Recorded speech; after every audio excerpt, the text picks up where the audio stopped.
Hello, thanks for joining me. Today I want to talk about a little bit more about preparation.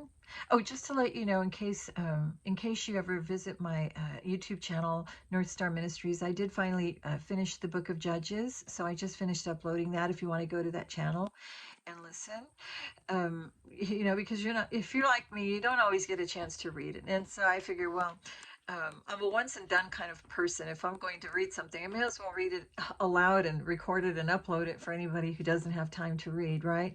So, anyway, I wanted to talk about preparedness because I think it's a good time to, I want to continue adding my input on this if it helps anybody. But I think there's three books everybody should have. One is a survival book, keep it in the trunk of your car.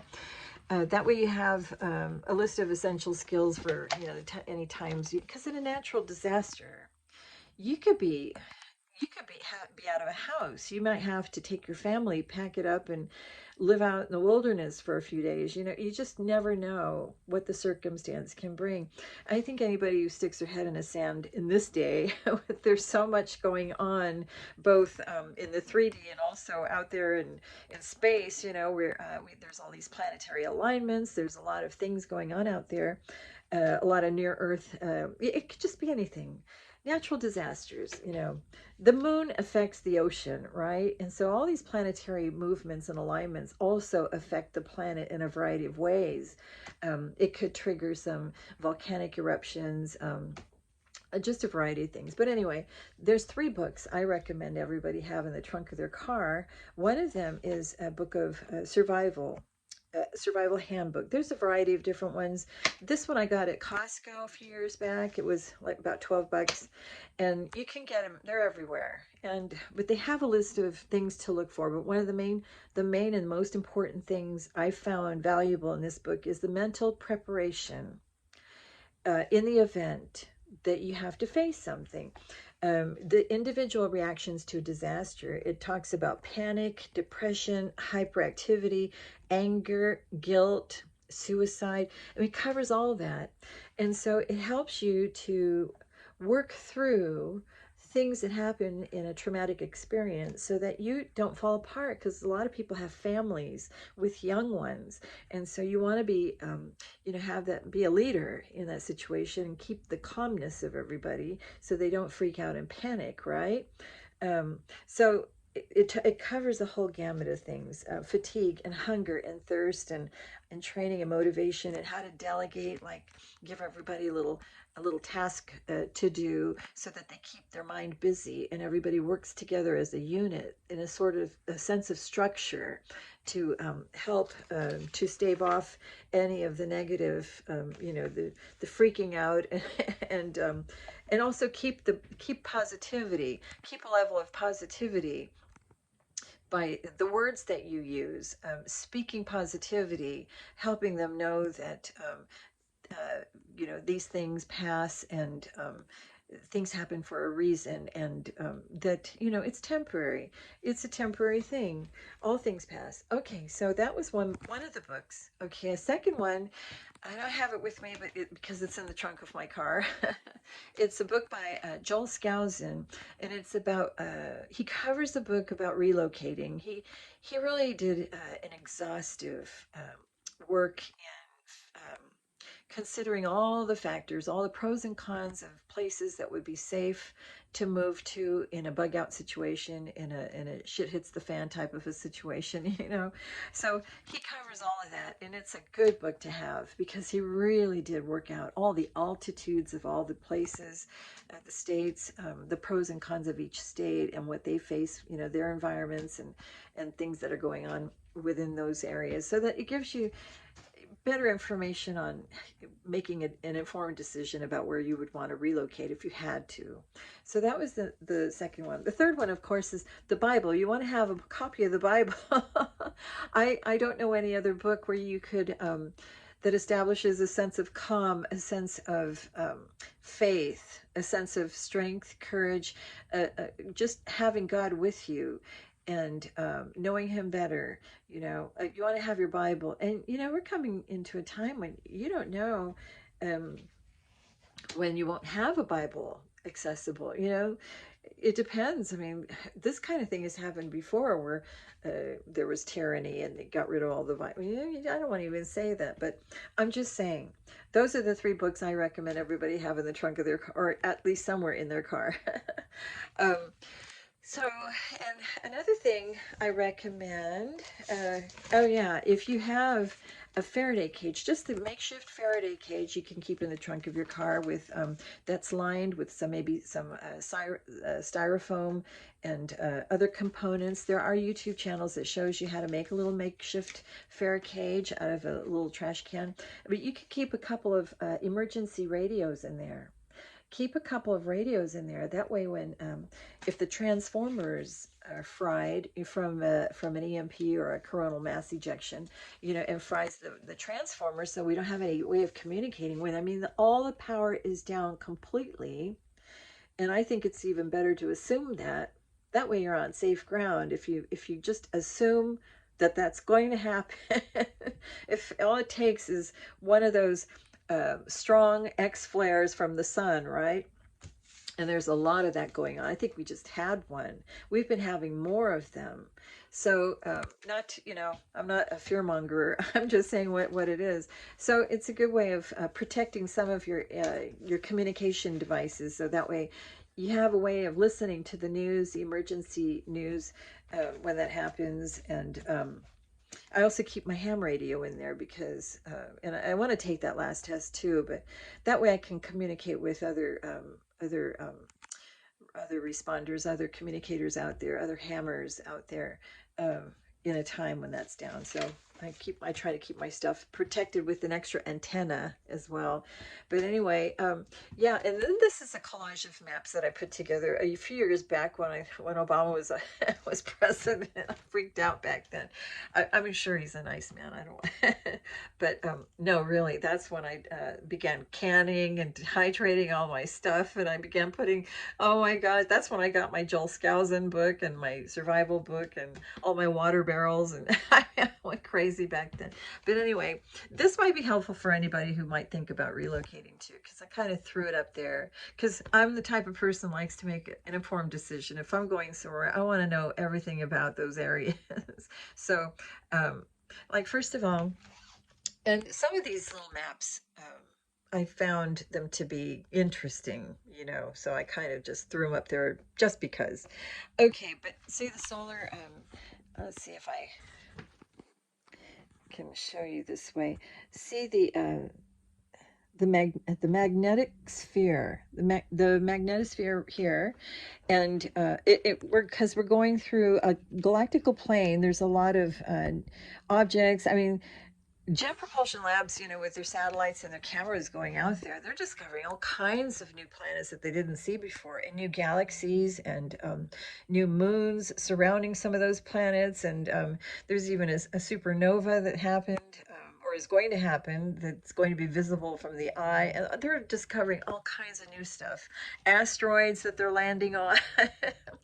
And so we're going through this plane, and there's a lot of planetary movements, and we're going through it, and it's like there's debris, a lot of near Earth objects and bolides and stuff like that. And so because of that, see how I don't know if you could see it real good, but see how the condition of how it's all whacked out here.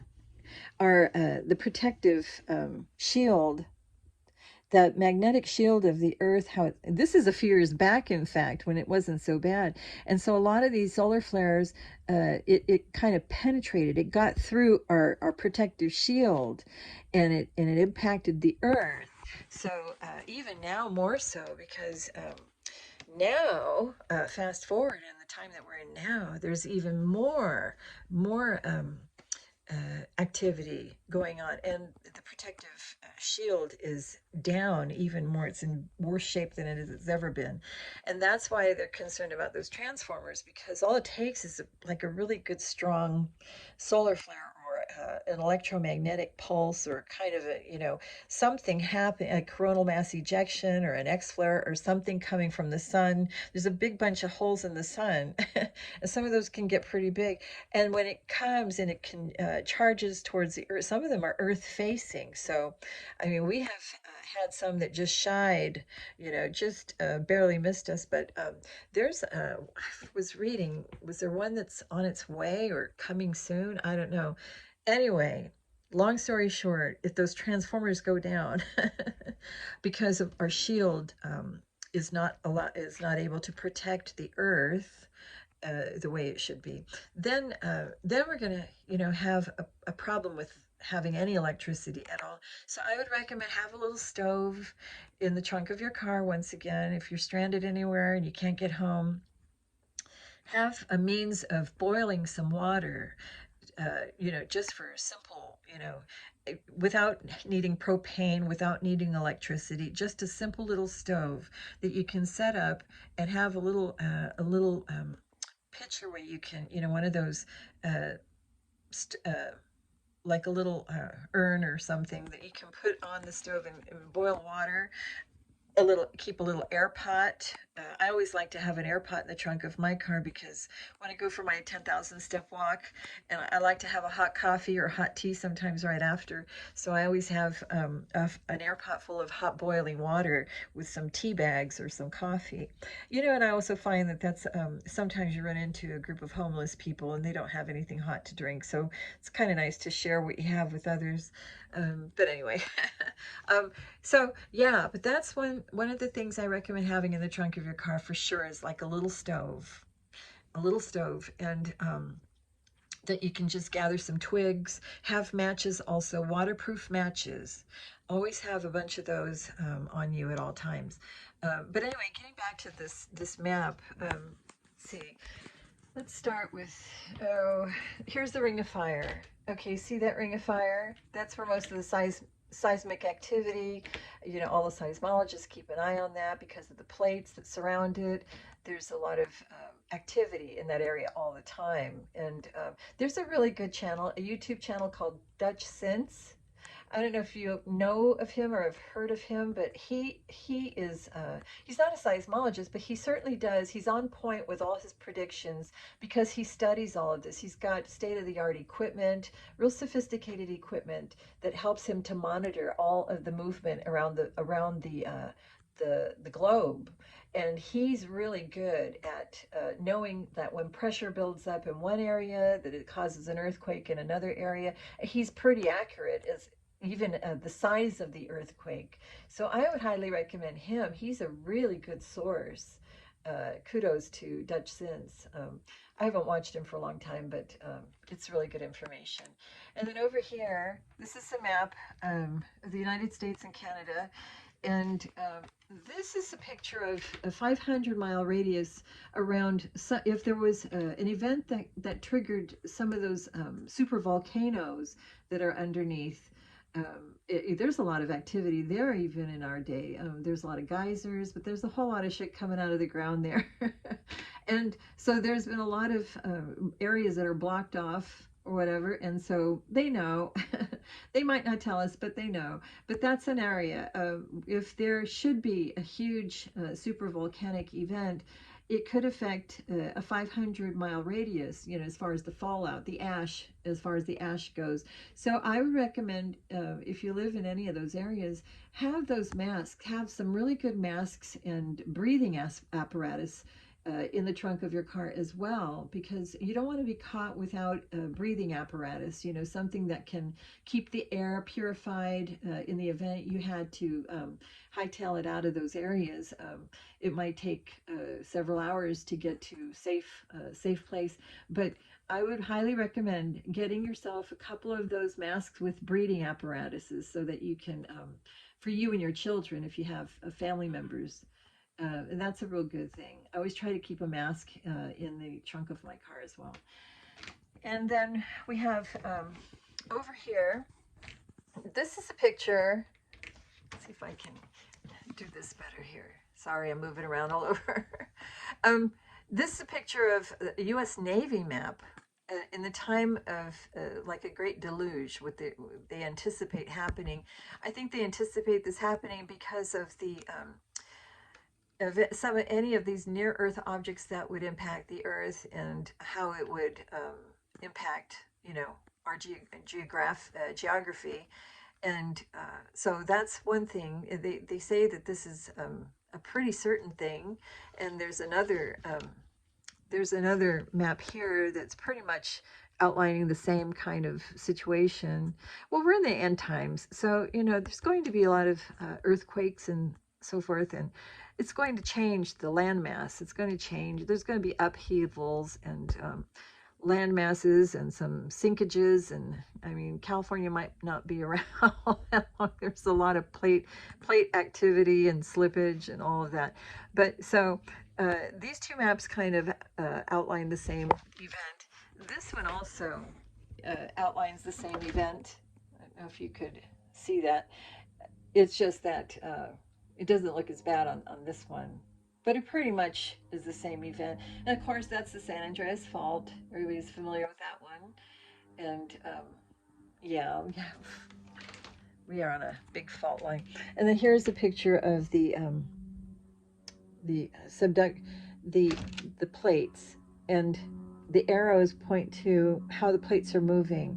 And I'll read what it says. It says here, the direction of the tectonic plate movements. North America and Asia are rotating into the Pacific. So isn't that good news? Okay. And the Australian plate is the fastest moving plate on Earth. Antarctica stationary, while the Pacific plate is moving rapidly at 90 degrees to the Australian plate. And so I thought that was a tidbit of good information just to be aware of. And then this down here is the subduction zone and the crust and the warming. They talk about climate change and all that. It just shows, these arrows, it shows the subduction zone, and how there's a lot of melting going on underneath. So once again, some land mass movals and upheavals.